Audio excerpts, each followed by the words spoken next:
so this landing upstairs needs plastering. I'm just going around now doing the scrum tape, and then I'm going to talk through how I prep the walls before plastering. So that'll be like the PVA mixture ratio and just things that I do as well, just to get a good finish.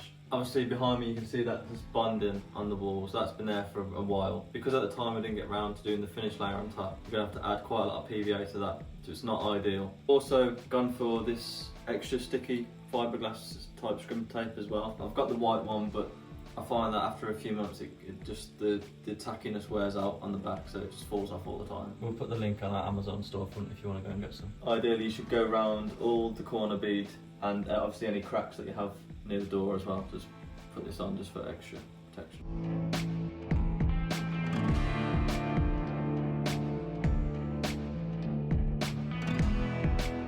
So obviously I'm not a plasterer, I've just kind of self-taught myself how to do it. I've done about 3 bedrooms and 1 big ceiling, which has turned out quite nice. So the first thing that I normally do is score all the walls. I know not every plasterer does this, but this is just what I do. Obviously on all the corners you want to add these corner beads. You can either put them in with some nails or you can use adhesive. You can actually use the plaster as well to stick them on, but I've just put them in with a few nails. Okay, so to get the walls ready to plaster, you want to ideally use a roller and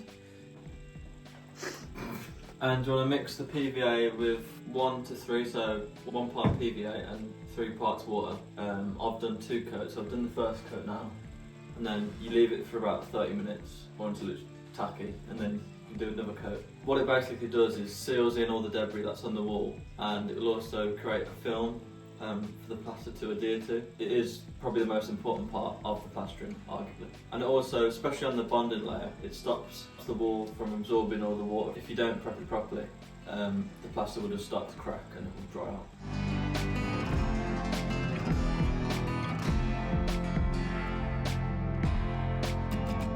Right, so the main hallway side walls are done, the biggest walls, and we've done the ceiling.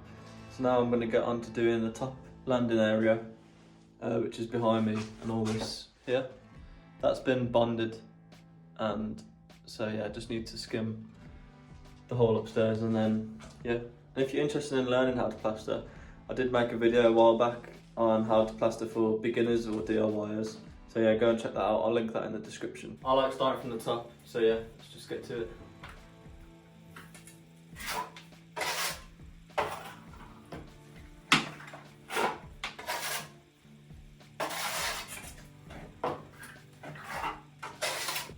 So you can see I've done the top, and I've started off and I've kind of faded it into the wall so it's a little bit thin, so then now when I come from the bottom, I'll come past this a little bit and then hopefully it will keep the same thickness all along. The first coat you just want to get it on the wall, and then you can worry about flattening it out after.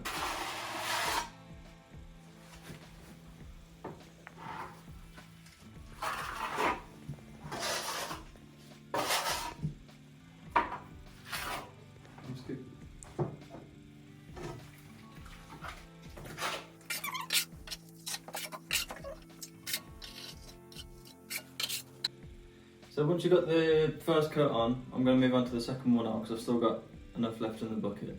And you don't want to smooth it out until it's gone off a little bit, so it's a bit more workable. And then once you've done that, once it's gone off a bit, you can smooth it out and then you can go back to it on for a second coat after. Okay, so this is the speed skim.